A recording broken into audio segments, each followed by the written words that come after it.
Gambit plays a lot of heavy damage champions in team fights, so I have to be careful with my positioning, and if I manage to stay alive in the team fight, we'll win. Welcome back to the LCS Regional Playoffs, live from Gamescom here in Cologne, Germany. It is the second game in the best of three between Gambit and the Lemon Dogs coming up at the moment. And with one more win, the Summer Split's most consistent team will earn a spot in the World Championship and set up a showdown with Fnatic in Sunday's best of five final. And after their near flawless victory, the Lemon Dogs have to be feeling pretty good coming into this game. They really do. Zoro went 5-1-7 as Zach, just interrupting Gambit whenever he wanted to, bouncing all over Alex, doing whatever he needed. Dexter went 1-0-12 as Jarvan, and was involved in 13 of the 14 kills that Lemon Dogs got. Nuke Duck won the first round of our featured matchup. He went 3-1-9 as Twisted Fate.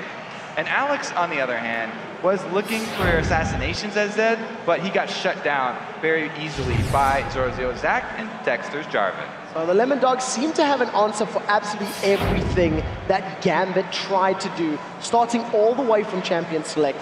We're waiting to get into Champion Select now in game number 2. My question is, if you are a member of Gambit, do you feel that Zach was a ban-worthy champion or a pick-worthy champion away from the Lemon Dogs? Most teams right now think that Zach is a ban against anyone if you're not first pick. So unless you have a plan to do something about that, which they didn't seem to have, then I would expect them to change up their ban phase. That would probably be up there now. So let's talk very quickly about what we did see from the previous picks and bans. Fizz, Ari, and Thresh were banned for Gambit. So 2 champions being targeted at Nuke Duck and removing the Thresh from Midi. It didn't really seem to have that much of an effect because Nuke Duck played TF, we played it perfectly. You know, it seems like Lemon Dogs still got very comfortable picks for them. Yeah, I think that Gambit actually need to look more inward with the changes that they need to make, look at themselves, because Lemon Dogs have shown that they do have fairly deep champion pools, and they're able to work around just 3 bans. That's not very much that you can take away from them. So Gambit should probably start with themselves when they're looking for changes for the second game. Well, there is one thing I do want to highlight that Lemon Dogs could also do to change up some of their picks and bans. They removed Evelyn, Kassadin, and Shen. So from the top down, top jungler and mid lane bans. And in terms of the Lemon Dogs, we've actually seen them pull out some weird and wonderful double AD comps. I know that Vladimir is a pick that has been, thrown around a couple times. And if Gambit go for any sort of all-in type of comp, we could even expect a Vladimir from the Lemon Dogs. They have run it multiple times this split. And that's something I would more expect from Gambit now. They'll probably not go with a long farm game here and try and extend it. They'll probably make a return to their early aggression and actually play to Diamond's game plan, where he always wants to be the one setting the trends in the jungle with the early wards that he was doing, keeping track of Dexter. He did a fairly good job at the beginning, but since they made that last-minute adjustment where they sent the Nasus top, it kind of threw off the rhythm between all of the members working together, and there were like multiple stories here. Yeah, the problem with that particular setup was the fact that the early game pressure that Diamond had on Dexter didn't amount to anything. It didn't amount to multiple kills, it didn't amount to multiple towers or anything along those sorts. And we'll have to see how both of these teams feel as we are live in Champions League. I just remembered. He did get blue buff. Blue buff control. He did get blue buff control. So we'll give them props for that one. Right now, Gambit, first ban, they have removed Fizz. This is a replica of the previous ban. Yeah, same stuff so far. When you have small changes, you usually save them till the end so that your opponents don't see them coming. So if Gambit are going to make their change, it doesn't seem to be that drastic. If it's coming at all, it has to be in the last one now because there's already used 2. Yeah, so for 2 for 2 as far as both of these teams are concerned. However, Kassadin is still up and available. And also, Gambit now at first pick. So if they are worrying about that Zach, they can always just take it away. Well, we'll have to see how Gambit decide to play this one out. They have 10 seconds left before the final ban comes into place. And remember that the winner of this matchup goes to the grand finals tomorrow and to LA, and they actually felt TF was a little scarier. So no adjustments in the ban phase. The only difference here is that they are now first pick. So we'll probably see them start off their composition much differently. they will be in the driver's seat this time, and now it's up to Lemon Dogs. You can see the discussion here. Mythy did make that last call before the last ban, and it's a very interesting ban in Yorick, thinking that Gambit were going to go with one of those Revive Hypercarry builds. We've seen the Yorick comp a couple of times from several different teams to varied levels of success. Sometimes really good, sometimes less than stellar. And I guess it is kind of a hit or miss as far as the champion's concerned. Gambit, this time around, Thresh was banned now, insta-locked, and Lemon Dogs, they're not messing around. Yeah, that was a pretty clear choice there from Lemon Dogs. They were like, here's some candy dangling in front of you. They took 1 second to snatch both of those picks. So the one thing that you cannot discount from that insta-lock is that Gambit would have been aware of it. Gambit would have been well aware that if they let the Zac and the Jarvan go through, that it would have been picked up. So what this tells me is that Gambit may believe they have a counter to the champions, and we'll have to see where they go. Diamondprox has been doing very well in Lee Sin lately. His Lee has been particularly good.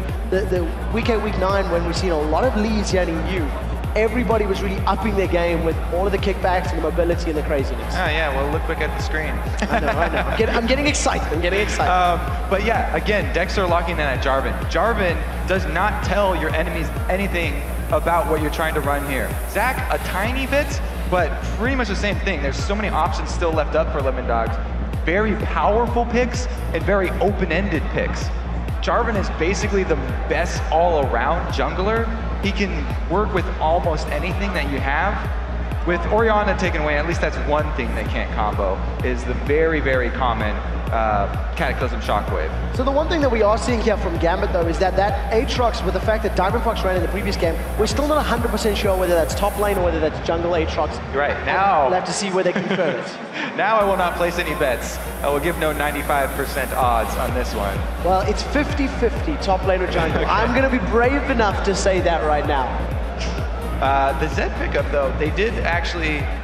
We see Lemon Dogs taking away something that Alex used. After there's an Orianna lock-in, Lemon Dogs feel the necessity to pick up the very strong duelists. Fizz and Ahri are already off the table, so there's sort of a very interesting tier of split pushing duelists right now, and he's really the only one up there with those two guys that was left.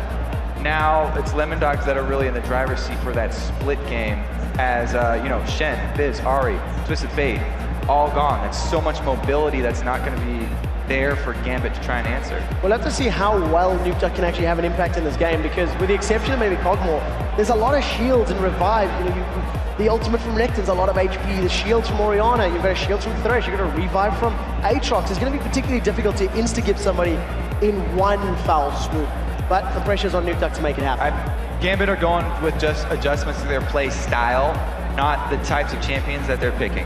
These are Gambit champions. Voidal, #1 champion, Thresh. What was his name? Darien! one of his best champions, Renekton. Going back to that one. Diamond, big fan of that Aatrox now, as we've seen in the last game. New upgrade, yeah, new upgrade. It's had a pretty good showing here so far this weekend. So Gambit really just going to play into the more aggressive early game style that they're used to. We'll look to see Darien aiding Diamond with his counter jungling efforts, again getting down those very deep jungle wards inside of Lemon Dog's jungle so that they can keep track of Dexter, make sure he doesn't get any surprise ganks off on Alex, because Alex really wants to be able to control the mid game, and if he's constantly getting ganked by Zed or by the Jarvan Zed combo, then it's gonna take out basically the playmaker for Gambit. Well, we'll have to see whether or not he can keep control of him. That is going to be the key in this matchup. We've seen the junglers butting heads early on in game #1, and it was Diamondprox that came out ahead. One thing that I am excited to see in this particular matchup is the return of two hyper carries. We've got a Cogmore on one side, we've got a Vayne on the other, and you know, we don't tend to see these two hyper carries together at all. We don't tend to see a lot of Cogmore very much. He really fell off fairly sharply in the last couple of months. Yeah, but Genja does not really use normal quote-unquote champions. He's always been one to step outside the box. He likes Kog'Maw for the extra range and percentage damage that you get when popping that W, and they always will combo that with Thresh. The only reason he took that Kog'Maw is because they already had Thresh. That's why Thresh was their first pick. They've got an escape for the late game carry that usually does not have an escape. Whereas Lemon Dogs have comboed the sort of dive counter in Zyra with their Vayne. Vayne is looking to tumble around the sides and use her invisibility to get into good positions. Zyra's going to be there to back her up. Well, we'll have to see how effectively they can pull that off. We are jumping into game number 2 in the second semi-final. If the Lemon Dogs pick up a victory, they will be the second team to go 2-0 in the semi-finals, confirm their ticket to LA, and also challenge for the European Regional Finals tomorrow against Fnatic. The question is, can they redo what they did in game 1? It was a slow, tactical victory, which they're going to be looking to replicate. Alex starting with cloth, cloth armor, as well as a bunch of potions, is definitely going to be helping him out. One thing that I think will aid Gambit towards that late game is that with Diamond on Aatrox, they have potential for diving a turret. Whenever you have revived passives, that's a very good point to start off those fights. And if Lemon Dogs do send Zed to split push, as teams so often try, then Gambit can go for those turret dives on the 5 versus 4 situation, and Diamond will be sort of the first tank, use his passive, and then hopefully they'll be able to have Darian pick up the aggro with him immediately putting out damage onto some of Lemon Dogs, and they're just going to try and capitalize on that 5 versus 4 fight. But as we said before, Zyra is sort of the queen of counter-engage, which makes that situation fairly hard. Looks like Lemon Dogs did a lot of prep once again. Well, we'll see if they can make it work, because all the theory crafting and planning amounts to nothing if you don't land the abilities and actually react properly. They seem to have all the answers in game number 1. Yep. It was all about the Lemon Dogs. They definitely want to replicate it. This time around, we are going to be seeing the head-to-head matchups in the bottom lane, as our 2 solo laners are going to be middle and top respectively. And we've seen a very extended laning phase in the previous game. I think it was about 16 or so minutes before the first tower fell. I recall specifically at 20 minutes in, it was 1-1 on towers, and there was no kills yet. It was a very slow start. I wonder if we'll see the same this time. Yeah, so it's going to be a bit slower of an early game because we have the even setups to set up the 2 versus 1 lanes. Look at the mid lane though, you can see Alex does not want to get bullied in here. He starts off with the shield from Orianna to make use of her passive and those extra hard hitting auto attacks. Because this Nuke Duck Zed here has gone with the classic red elixir rather than the sort of less seen but also viable Dorian shield start whenever you go up against an auto attacking mid laner. Alex is going to punish him for that choice and get those auto attack harass off very early. Now the thing is, when you go aggressive in a lane, whenever you're in this 1 versus 1 situation, you always keep in the back of your mind the timer on the jungler. Most junglers do not gank after the first buff. In this meta, now with the buffs giving so much experience, almost everyone will grab double buffs before coming. So that means before that 3-minute mark, you can be as aggressive as you want. And we've already seen that happening as both middle and bottom lanes for Gambit went very aggressive very early. They were trading all sorts of damage, and Alex has basically been in Nuke Duck's face the entire time we've had him on camera, trying to get as many of those auto attacks down as possible, trying to keep him on the back foot as often as possible. And for the time being, it does look like Alex has got a little bit of control in that lane. We've broken the 3-minute 30 markers now. Nuke Duck and Alex, they're trading. Ignite is down, and Alex forced a flash away. Was very afraid of that shuriken. Ignite's traded, but Alex burned a flash as well. Yeah, so it may have been a good call there because Nuke Duck does have flash, and Zed with that passive of extra damage when you are below 50%. Alex was worried about the burst, but Diamond had already shown in lane, and I don't think Nuke Duck was thinking he was going to chase. Very interesting counter jungle there by Dexter, securing his own range. Well, we did see that in the previous game. Dexter got a little bullied by Diamond in the early matchup, lost some of his camps and was pushed around. He's definitely looking to avenge that in this particular game. We do see the hook goes out, catches a caster minion. Fortunately, there's nothing going to follow from that one. Midi, well aware that that's on cooldown, starts using that very, very long range of Zyra to get as many auto attacks as possible. In the bottom lane, they've traded quite heavily right now. Midi is out of wards, he's out of his biscuits, he's just sitting on that lonely potion, whereas Voidal seems to have a couple more consumables as they land the hook. Is it going to be followed up? Not this time. Just the Void Ooze to get a little bit of that puke down onto Midi. I was trying to think of a polite word, I couldn't find one, so had to go with That's it. very descriptive. I like it. Yeah. Colorful language.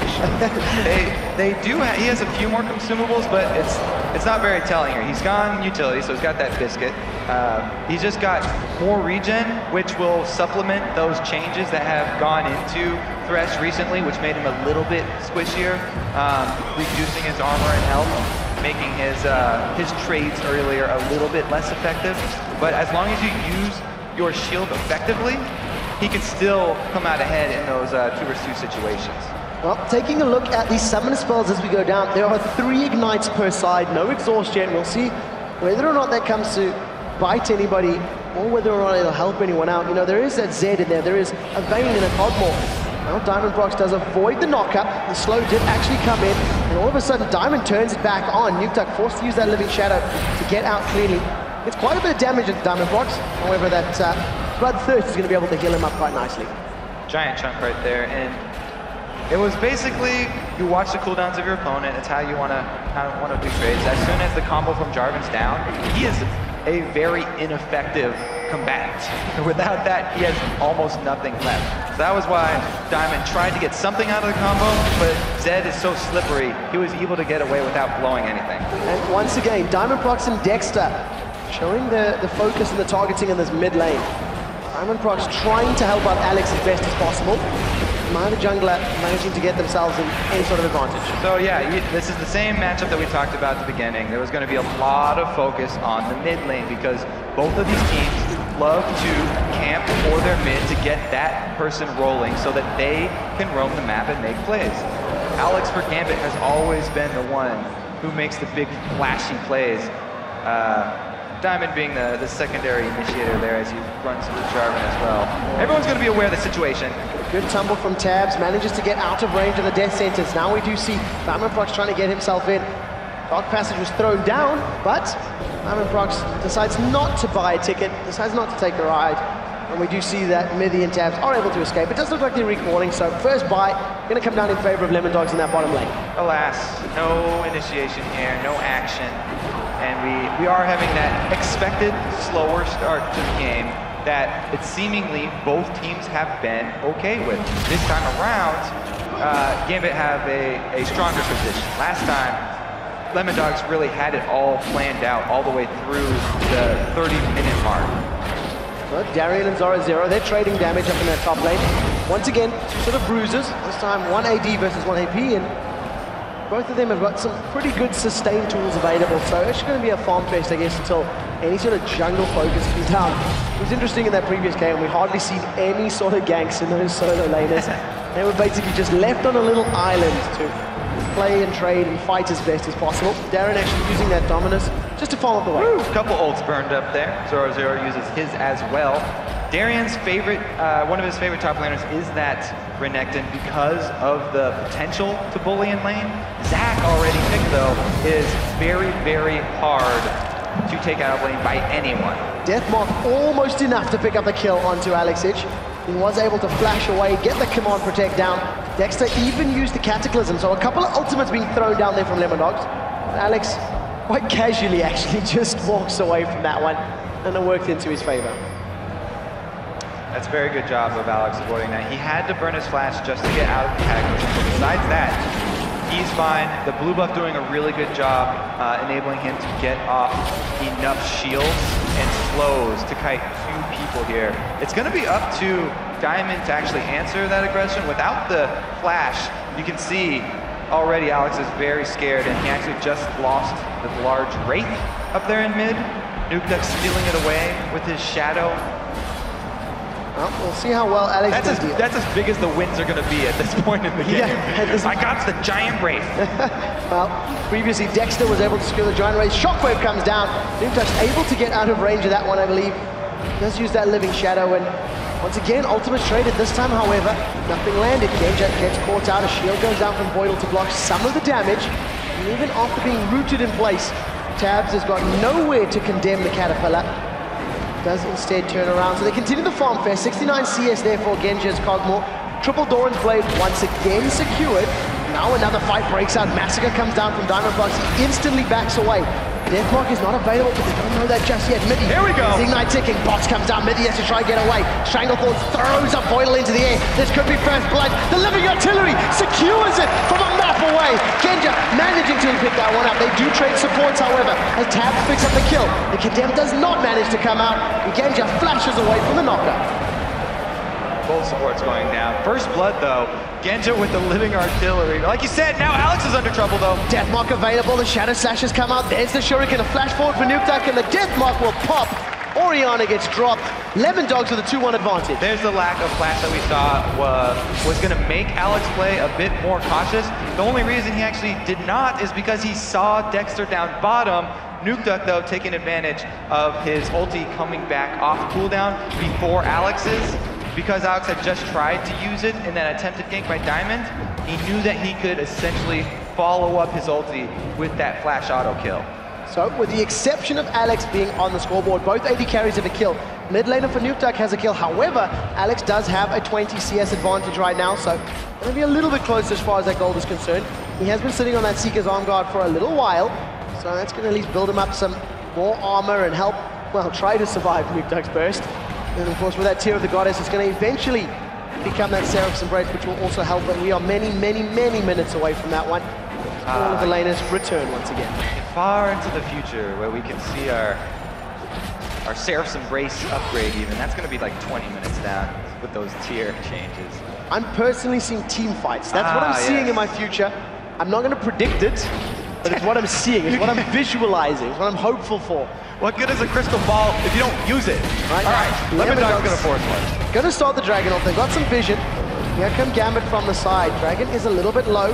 Both top laners are not there. Alex is coming in a low. Shockwave catches three. Tabs, Dexter, Midi are in trouble, but a very nice grasping roots holds Diamond Pox in face. Dexter forced to flash over the wall. Gambit haven't stopped yet. They want to play. The knockup throws Mithy in the air. He gets slowed. The death sentence sentences him to death. And Mithy falls victim. Wow. True damage hits very, very hard, ladies and gentlemen. Now all of a sudden, Gambit with the numbers advantage. They're putting pressure in the mid lane, and they're grouping up around the Dragon as well.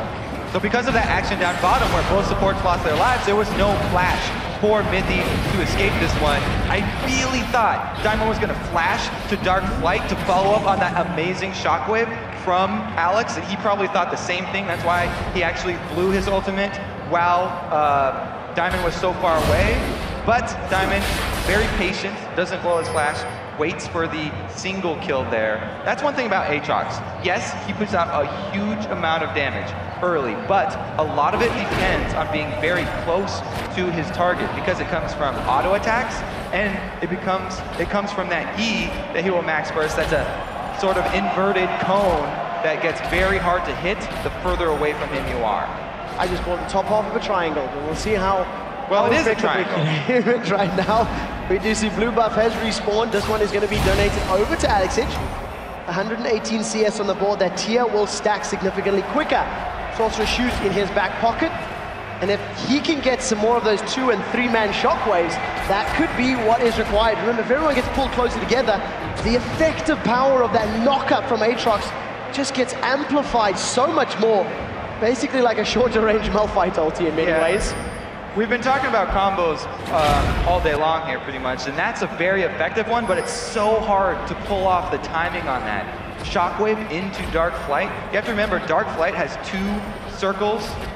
Only the inner circle actually gets the knockup, which is about auto attack range for Aatrox, so it's not that large. Well, we'll have to see whether or not they can make it stick. There's a little bit of difference in itemization here for Gambit's Genja and Lemondog's tabs. BF Sword followed in from those 3 Doran's Blades. I don't know why I'm surprised. Genja does tend to build Bloodthirster into Last Whisper into GA. It's something he's been doing for a very long time. And we'll probably see that again. But it is, of course, very early days. Over on the other side, Tabs has got a CS advantage. He's got that Cutlass completed. And once he gets the Blade of the Rune King, it's going to be a very scary Vayne. Yeah, I guess Genja just does not value attack speed. Even on a Cogma here, he's going with his tried and true build. Well, triple Doran's Blades. Very luckily, one of Gogmor's abilities will give him some attack speed, so he may be banking on that just for now. And to be fair, Misfortune's got an attack speed buff as well, so maybe that's where the lack of itemization stems from. We will have a difference in spikes then, or in power levels here. Vayne, as soon as she completes Blade of the Ruin King, gets so much to synergize with her kit that is already very assassin-y heavy for an AD carry. And then we can see Tabs actually have the ability to make plays, whereas Genja is still just going to be a backline source of artillery for Gambit. And everybody misses on the bottom line. Stranglethorns goes out, a little bit of damage into Gambit's bottom lane, but nothing knocks him up in the end. Death Sentence gets thrown on, that goes wide too, and absolutely nothing comes of that one. So we'll probably be waiting until the Stranglethorns comes up once again for Mithy before they try to jump on anybody. We aren't seeing any massive differences here in CS. There is 12 or so difference between the AD carries, and there is about 20 odd difference between the mid laners. But those numbers have been there for a fairly long time. Neither team is really pulling significantly further ahead. And if you discount the gold, Gambit in the lead. Hey, quick shot. We have some action coming here. Nukeduck's looking to make something. He has not been seen by Gambit coming up through wards, so this could be an effective dive with Zed. We'll see if it works out. Deathmark goes down. We're going to look for the pop. Darian's gone low, and the pop picks it up. Nukeduck and Zoro Zero combo together in a very successful tower dive. Okay, they did get Darian, and Zoro Zero still has his passive. Clear win right there for Lemondogs, as they haven't even had to sacrifice lane minions. Very good rotation of Dexter towards the mid lane to pick those up. It is hard for him to CS against Alex, but he's doing a very good job here, using his abilities and buying time for Nukeduck to get back to lane. As a jungler, you don't always have to be the one making the moves, making the ganks happen. If your mid laner can get through the wards that are usually scattered around there, then he can be the one to make the rotations, and you get to clean up lane farm. And this is something that we did highlight in the preamble to this game, is how Nukeduck does like to roam. Nukeduck is a mid laner that likes to move around the map, likes to get involved in the other lanes, and you know, he wants to help his buddies out. He wants to try to get them in a superior position. You know, Zoro Zero was a little bit behind in CS. That might just help him out just a tiny bit more. Got that Sunfire Cape completed now. An assist on the board as Nukeduck does return back to this mid lane. Deathmark is already available. That's actually a reason why I was a little bit surprised there was no lane ward for the mid lane from Alex, because Zed is sort of similar to TF in that way. At least the way that Nukeduck plays him, he'll like to shove up his lane and then go for those roaming kills. If you have a ward, then you can see which way Zed leaves the lane once again. You see a difference in itemization this time around for Diamond Prox. As far as his boots are concerned, he's got those boots of mobility up, so definitely feels like he wants to be around the map, wants to be able to respond and maybe make more plays happen by simply being so much quicker. Right now, we haven't seen too many of those plays. It's only that 1,000 gold that separates these teams. You see Alex is about to breach 200 CS.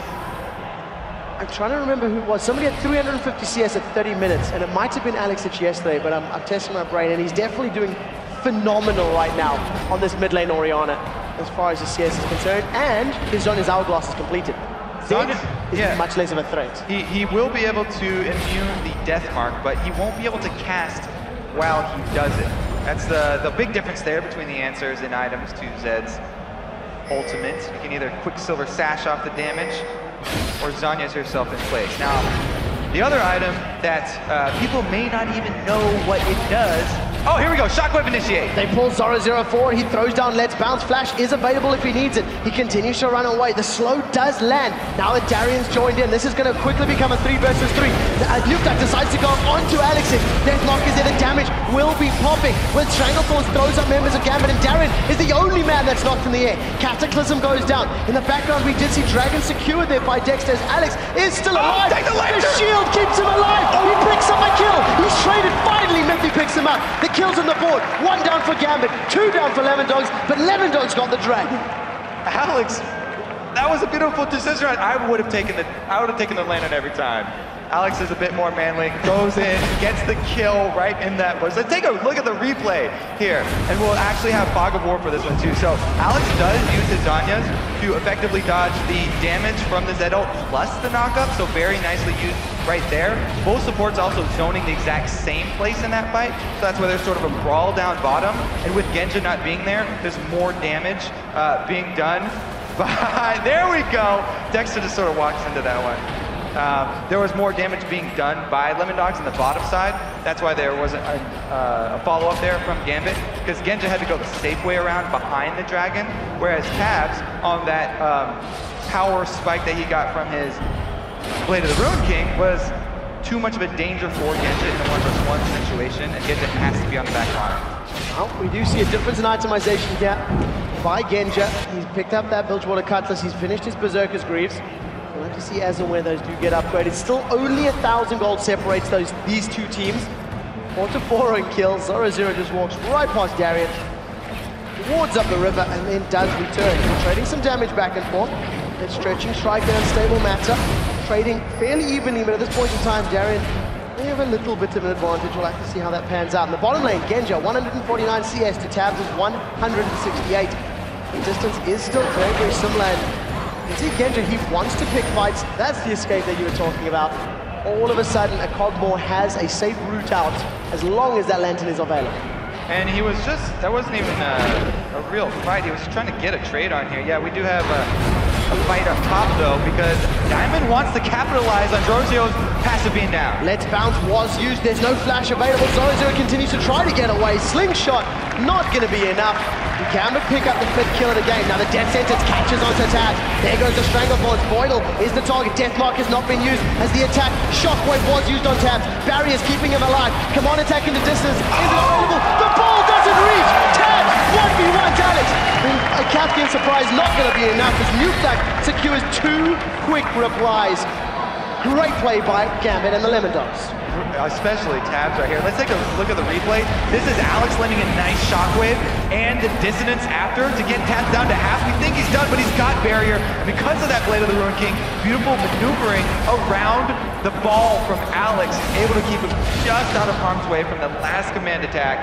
Finish off the Orianna. And Nukeduck was able to save that death mark so it was needed. He picks himself up a 3rd kill of the game. Gold is now in favor of Lemon Dogs for the first time, but it is only 200 gold difference. Nukeduck working towards that last Whisper. He's had that blade completed. You can see the Phantom Dancer getting closer and closer for Tabs. And Gambit need to find a way to buy time, and find a way to get Cosmore a little bit more impactful, find a way for Diamond Brush to complete a couple more items. He has once again gone for a Wriggles Lantern, Jungle, Aatrox. So I don't even know if they need to buy time. People say time heals all wounds, but Lemon Dogs are actually the ones with an answer here. I don't know who's going to go up against Zed in the late game. We've already seen him right there have the potential to assassinate even tanks on this Gambit team. So it will have to be Gambit being the ones making the move. Again, Lemon Dogs will set up the board here and force Gambit to be the ones with the initiate. Well, let's see how they respond. You see that Darien is doing very well with that Renekton. Spirit Visage, some 5k, you got a 50 CS advantage of a Zoro Zac. Very, very strong. Dragon was taken a little while ago, so there's nothing available for these teams to move towards. Only 1 tower down apiece. The top lane tower for Lemon Dogs and the bottom lane tower for Gambit. But a lot of other global objectives are still standing. 23 minutes into the game, and the teams are now they're starting to roam. Now they're starting to group up and get together in higher numbers. So it just depends on what they feel they want to invade, what they feel they want to actually try and steal. Because in the previous game, Lemon Dogs were quite content to farm and try to control that blue buff. Both teams have the exact same idea here. They have their AD carries farming the close lanes. The only thing is, Lemon Dogs have Zed, and he's going in for the assassinate. So Genja does not have flash, does not have barrier, starts to get some auto attacks down. 50% is gone. The pop is going to finish him off, and Nukeduck does that in style. There's a massive fight in the mid lane. His Diamond Brush does have his Blood Wall available, has not used it just yet. Zoro gets popped. Cell Division is there. All of the blobs sitting close together. And Jared is just going to get that area effect damage down. He's ticking. He's going to be the next victim to fall as the Blood Wall pops as well. Dark Flight manages to get Diamond up before Tabs lands a critical hit and picks up a kill. 1 for 2 in this mid lane, and Lemon Dogs winning that fight. That was Gambit trying to react. They wanted to take advantage of Zed not being with the team, but Tabs did an amazing job of rotating down at the first sign of a fight. Condemned throws Alex into the wall. A grasping roots comes up from Midi. They hold Alex in place, but Tabs not comfortable to die. And this makes me even more worried for Gambit's late game because we just saw them try to pull off that dive combo I talked about at the very beginning where they have Diamond initially tank the turret till his passive pops and then Darien pick it up, but it still wasn't enough to soak up all that damage. You can see here, Diamond gets very low, he's okay, they get the shockwave off, they use him as the point of contact, but then they switch it over to Darian, and he's getting chopped down by the stacking damage of the turret. They take so long to take up that passive of Zac under the turret. Tabs arrives, able to condemn him into the wall and chase him down. Yeah, and then you do see Lemondog securing yet another dragon, and you can't discount the fact that Tabs was there and Genja was not. In terms of your 4v4s, kind of need that AD carry if you're going to be going for those types of skirmishes, especially when you've got an AD carry like Hotball. You can put out so much damage with that Bio-Arcane Barrage. That's the problem with trying to answer for something when you're already behind. Gambit felt a little bit desperate because Genja had just been taken out essentially for free, for no counterpoint. So they felt they had to get something back for that loss. That's the type of mistakes that are going to cost you. That's why you need to stay level-headed in these games and not be emotional. Well, we do see Zoro0. He does get stunned up, does get knocked up, does get pulled backwards. Waddle throws himself forward, uses the flame. Zoro0's lost 50% of his HP, but Dominus is up. That's a great Stranglethorn. It keeps all of Gambit out, but the Dark Passage is going to be enough to save Darian. Gambit bit off way more than they could chew. Also, thank goodness for that shockwave from Alex. Also able to reposition in that fight. There's going to be no re-engage though, because Genja's there with the vomit, as you said. This time round, we do see the AD carry of the Lemondogs missing. Tabs is up top farming, while the rest of Gambit had a bit of a numbers advantage in the mid lane. Dexter, realizing he didn't want to pick a fight that he wasn't convinced he could win, decided to back away. Yeah, that Zac is a tricky fish to land there. Even with the death sentence hook in his mouth, able to bounce away. Now we see Diamondbug's been jumped on. Deathlock's going to go out, does pop it even through the shield. He's not going to be enough. Nukeduck is unstoppable, 5-0-2. And he's making it look so easy. That's exactly the plan when you have Zed. We talked about the power of his roaming. This is a Nukeduck champion right here. Alex having trouble in mid. Oh, we do see he has a flash available. Can he get out? He manages to get the Zhonya's hourglass off. Does not pop the flash and manages to get away cleanly. So Cataclysm, the only thing that was really used there, and it's not the longest of cooldowns. The other guy that's not going to have long cooldowns is Nukeduck over here with his double buffs. He's walking around, fully warded up, bottom side jungle. He is just king of the hill over here. Definitely trying to find somebody else to take down. Now the Lemondogs in the soft passenger play have taken 3 more towers. They've got 4 towers down. Gambit are forced to this mid inner turret. Nukeduck not afraid of anybody. That is a lot of damage down. The knockup lands onto Darian there by Dexter. Thinking about going in, but there's nothing else to lock him in place. The rest of Lemondogs now start backing away. Keep in mind, Midley and Tabs are not with that central cluster. Tabs is just solo split pushing this lane. Let's have a 229 CS. Thrown that lead above Genja. Phantom Dancer completed and working towards either their Last Whisper or the Infinity Edge. We'll see what he decides to build. Last Whisper would be a decent pickup because they do need to melt the front line here, but there's not a lot that he can do if he ever comes up against Nukeduck, because Nukeduck has gone full armor shred. He really gives no cares about who comes to meet him in the bottom lane, because he's got the max percentage penetration, plus still flat penetration from that cleaver. And now he's choosing Alex. The shockwave didn't manage to land. Unfortunately, Alex went down before Nukeduck could even do anything up in the top lane. Tabs was able to 1v1 Genja. If you see a Captain Surprise, not going to be enough to close. Oh, Nukeduck. They're chasing him down. The knockup manages to get flashed away. He sidesteps the slope. Nukeduck living shadows away. A flash from Darian. The ignite is ticking. Can Nukeduck get away? Not going to be this time. 500 gold goes to Darian. He got 2 flashes out of that, and he was able to take their time away, so that allowed Tabs to take down this top turret. So that's definitely a trade the Lemondogs are going to be happy with. They extend the tower lead to 4 right now. 5-1 is the total. There's a 6,000 gold difference in Tabs. After going so incredibly low to Genja's Cogmore, has farmed his HP all the way back up. That Blade of the Ruined King doing overtime against those minions. Dexter just going to take a peek, see if Gambit flinch, and they do because Alex is not there. But Lemondogs are definitely in control of this game because of that power. They have the option to split push, whereas Gambit don't. Even Tabs now is a better duelist. We talked about the power of Bane with that Blade of the Ruined King. He took more damage from a tower than he did from Genja. Exactly. That's not a good sign. Genja's tried to put himself in a position to answer, actually skipping that Blade of the Ruin, or that Bloodthirster build that we usually see from him, and opting for Blade of the Ruined King. But even so, positioning yourself by a turret enables tabs to just tumble condemn you in there, and with the stun, there's nothing for him to answer with. He has to have that Thresh next to him, which is the reason they picked Thresh, but he's been solo farming here and paid for it twice. So remember, ladies and gentlemen, that if the Lemon Dogs close this game out, they will be in the grand final tomorrow against Fnatic. They will be going to represent Europe at the World Championships. Right now, Darien has been caught out. 0-0 dives himself in, doesn't get a knockup. Darien is the focus. Shockwave is good. Lots of people locked in the Cataclysm as the Stranglethorns come down. They traded a top laner for a mid laner. Now 0-0 is the focus. Voidal forced to flash away. Dexter re-engages, gets a double knockup, and here comes 0-0. He pancakes Voidal into the ground. He's thrown up into the air. Cell Division gets popped, as is Bloodwell. Tabs and Genja are around. The question is, who's going to do more work? Tabs manages to pick up one. Now Genja turns back onto Tab. Living Artillery picks up the kill. Genja is chasing down Mithy. Living Artillery does not land. His mana pool is dropping. Not going to be enough to pick up a kill. 4 for 3. Still advantage Lemon Dogs. Tab's got a little hypey there. Tumbling in too close. Slipped on the ooze from Genja. But still, even with Tabs being the last to arrive at that fight, they came out ahead. They got one extra kill there. Small win for Lemon Dogs. Gambit are actually happy with that trade because they're behind right now and they need to gain that 3-lane farm for Genja. This is what we talked about, Nuke Duck not caring who he uses his burst on. It's effective on Darien, or it was semi-effective there. It wasn't on Darien, they're on the same team.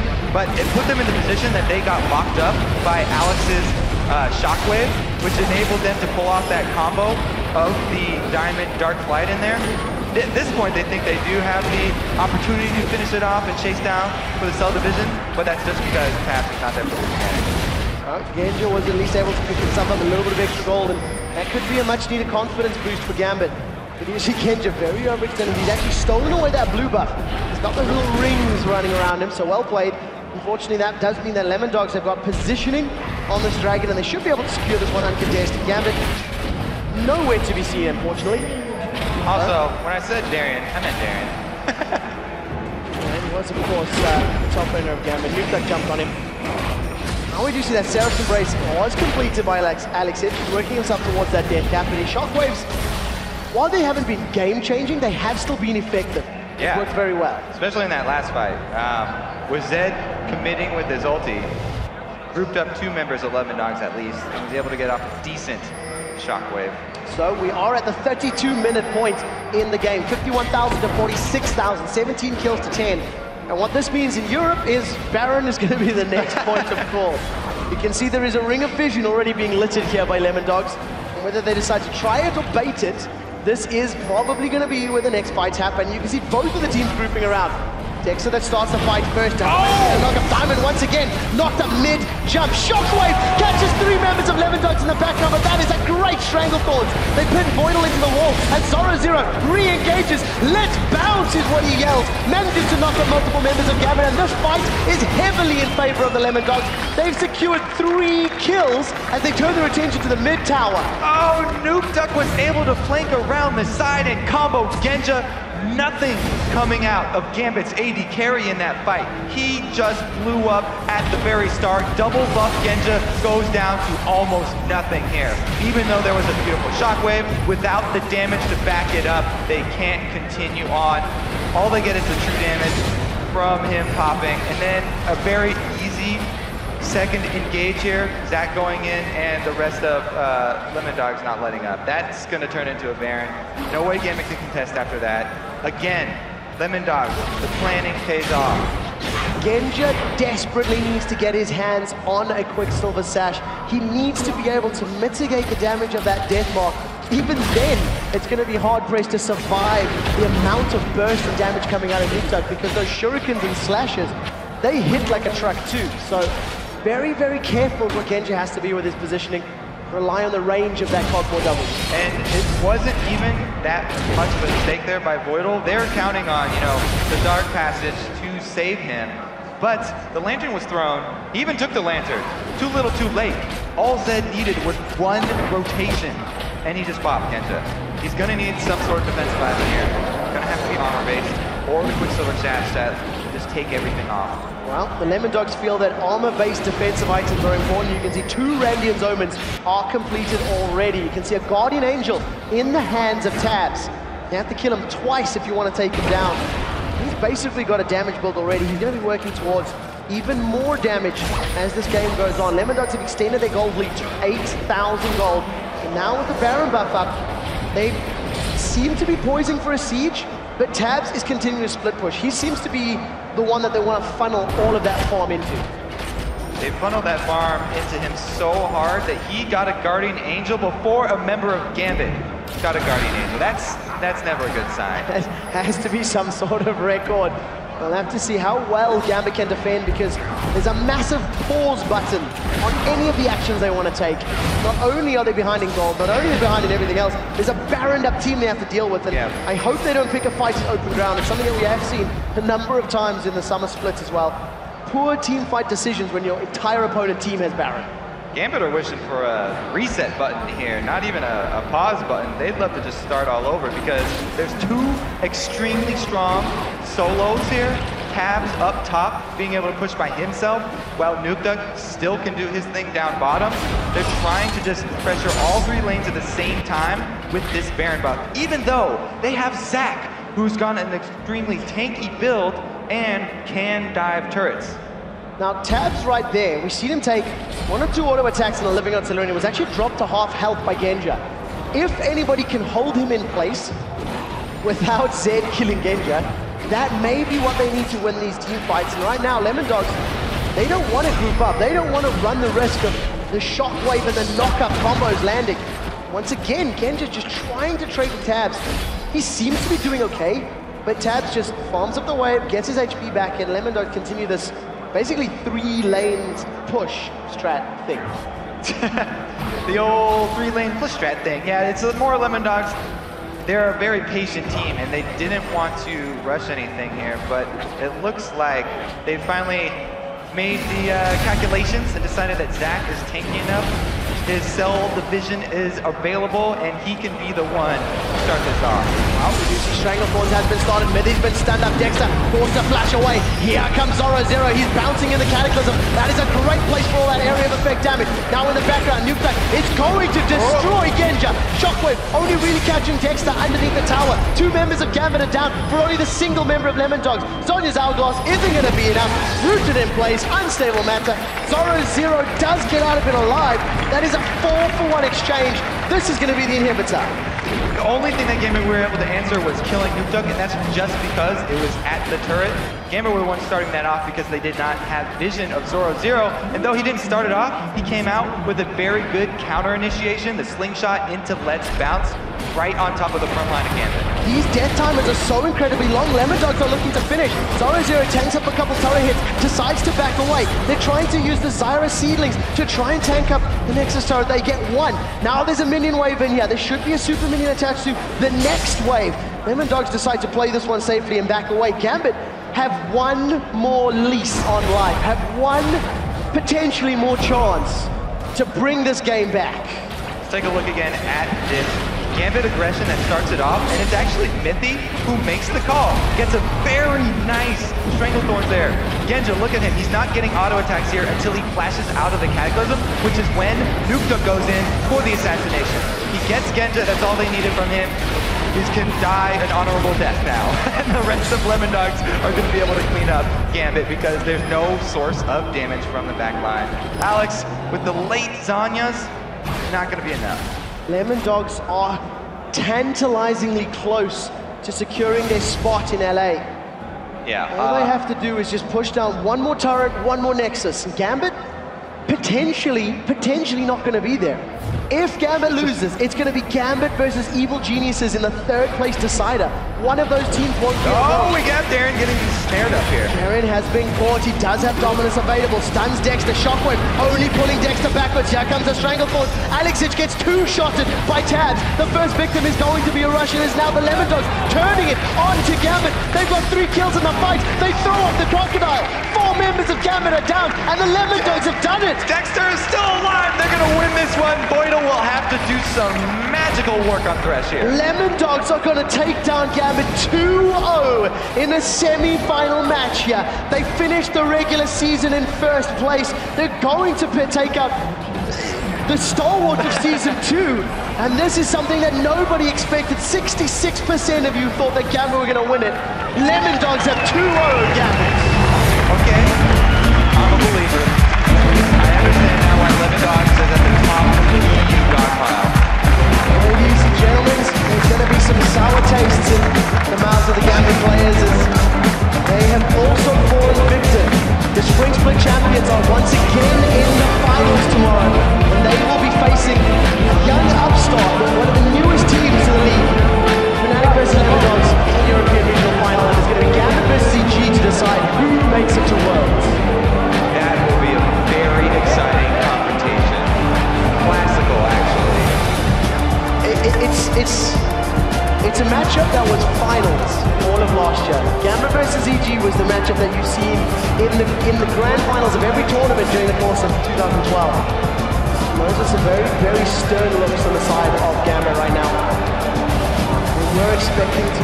They were hoping to win this one. I mean, we heard their voices. If they're not at Worlds, they said the season is a failure, in their own words. Well, we started talking about the history between them and EG, which used to be CLG-EU. They are not confident. Either of those teams are not confident going against each other. They've really had a very long back and forth history, so Gambit definitely know they have a tough road ahead of them to now get to Worlds. And you have to give props to the Lemon Dogs. Oh man. Both of the games, picks and bans, itemization, decision making. I find it very difficult to find faults and flaws in their game. I feel like well, they did win both games. So. Yeah, the things that went wrong, or the kills they gave up, the objectives they lost, was more to do with Gambit making the right decisions than it was about Lemon Dogs making mistakes. I mean, Lemon Dogs, they seem to have the superior late game plan here, and without Gambit getting anything surprising in the early game, they weren't able to get Lemon Dogs off the road that they set themselves on. Well, congratulations to Lemon Dogs. Once again, 2-0 in the semi-final. They will be taking on Fnatic tomorrow. That is going to be a best of 5 for the European regional final. And of course, we will have Gambit taking on EG. You know, we touched on the history, and this split, Evil Geniuses has had Gambit's number. Yeah. Whereas all of last year was the other way around. Really, Gambit had EG's number. Both of these teams, EG and Gambit, have had very, very up and down histories. EG seems to be on the upswing here, so that'll be exciting. Well, once again, Lemon Dogs are your victors. We are going to shoot this over to D-Man and Jat, who are standing by to take you through the decisive moments in Lemon Dogs' Game 2 victory. Thank you very much, Quickshot. And wow, what a crazy, crazy matchup there. Suddenly we have the 5th World Championships qualifier there, yeah. Lemon Dogs, and they look so good. I mean, Quickshot just said it there, you know, there's no fault really in everything that happened. They just had the picks, everything seemed to work for them. They knew the picks, the theory of it, they champion kills, everything worked out well for them. Yeah, these guys were absolutely dominating in this game. It's why they're the #1 seed. It's just like they were seemingly so far ahead of Gambit in preparation and in in-game choices in this one. And as Kobe said, like, yeah, now he understands why they're on top of the dog pile in EU. That was an amazing line, by the way, but it's true. It is true. Of course, they do join Fnatic and the International Wildcard Champions Gaming Gear. Don't forget, that happened a few days ago. Southeast Asia's Team Mineski and Korea's Najim Blacksword have now qualified as well because they won the NLB, was it? Yeah, NLB, so it's all about circuit points, yeah. And they got extra circuit points for NLB, which effectively clinches them a top 2 seed, even though they haven't done their finals for because they've got 500 plus odd points, and the champions, the OGN champions, you're only going to get 400 points for that, which means who's going to be joining them? Katie Ross to B, SK, T1. Yeah. But it also puts an interesting, funky dynamic for the Korean seeding now as well. And also, all these teams have to play against Lemon Dogs, and we still got to talk about how they beat Gambit. Let's talk about because it was again actually pretty close. And honestly, Nuke Duck, it seems like we're beating a dead horse here when we say, oh, the European mid laners decide so many of these games. But they really do. But they do. Yeah. And if we can just get into this first replay, we get to see exactly kind of how it all went down, because Nuke Duck, he did an amazing job sneaking up on Genji here, because look at the minimap. There's actually a bunch of wards in front of Genji, which is why he felt safe farming that wave. Nuke Duck had actually came around through the lane, then through the golem area of the jungle to sneak up behind him. So this is why it caught him off guard. But let's just roll this clip out now at full speed to see, once he finds Genja, Genja's dead. This is not a contest. He's just gone. But this puts an initiation on for the rest of Gambit because they have an advantage. Pause it here.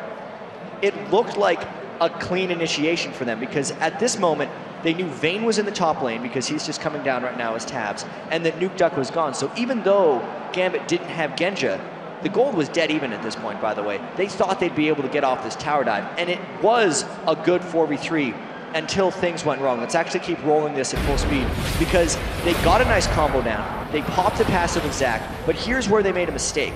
Gambit didn't track Vayne very well enough, and pause it right here. Vayne showed up because Darian felt safe tanking this turret while the Zac blobs are being killed, since he didn't think there were any damage dealers left on Lemon Dog. Zac was the only tank left who did damage. It was pretty much just a jungler and support they were considering. But as we see Tab shut up and keep rolling the clip at full speed, he just wrecked Darian. He was already 3-0, or sorry, 2-0. Gets that one, finishes off Diamond as well. And this is one of those like kind of tide-turning fights that Lemon Dog's got in both games against Gambit, because both of these games were actually very close until about 26 minutes, even quite slow. Very slow for a regular Gambit game, but Lemon Dogs has the right times to make decisions. And they've proven that they are the best right now. I mean, they've just beaten Gambit. Everybody would have put Gambit down in there. So now we actually have this crazy dynamic. Evil Geniuses and Gambit in a battle for the third spot. And these were the two teams that finished third in the World Championships last year, but now they're fighting to get the third seed for Europe this season. And Gambit's going to have to come up with slightly better coordination. Alex looked very disheartened after that game because honestly he didn't play that well, and because Gambit was actually out of sync.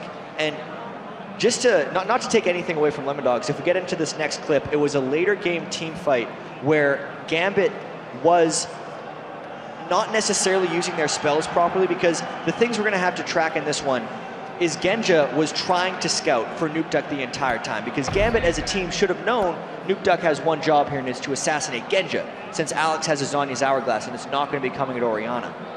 Let's roll this at half speed to see how basically Nuke Duck closes the gap as the rest of Lemon Dogs goes in, and there's split focus on Gambit right here. So we can see Nuke Duck gets it on him, and pause it right here. So Nuke Duck's done his thing like an assassin, goes in and out, manages to bait, that's what kills Genja, essentially. He gets one more Q off when it's done. But what could have saved Genja is what happened between Alex Siege and Diamond in the middle of the screen here. The reason Alex Siege has the Orianna shield on Diamond is because Diamond just flashed out of the fight. Alex had one goal here, and it was to get a combo down onto Lemon Dogs with Diamond. And he actually takes the ball off and ends up going for a shockwave after. But if his goal would have been to protect Genja, that combo wouldn't have actually killed Genja, and they may have actually had a chance in this fight, because the gold was still close. But let's keep rolling it at half speed. Since the shield didn't go on Genja, the barrier alone wasn't enough to save him. He landed a good shockwave, but because Diamond had flashed out, not expecting the shield, he wasn't in there to follow it up. Everything was just a little bit out of sync for Gambit in this fight, and it allowed Lemon Dogs to just roll through the rest of them, clean up Gambit, and after this one, we all really knew Lemon Dogs was moving on to the World Finals. Tabs effectively just got free run of it there. It just managed to mow his way through. And that's what's impressed me the most, actually. Tabs, at the start of the season, back at DreamHack, we were questioning these guys. You know, they came into this, they qualified through the promo series, and instantly said, we're going to be top of the scene. We're going to win this league. No problem, we got it.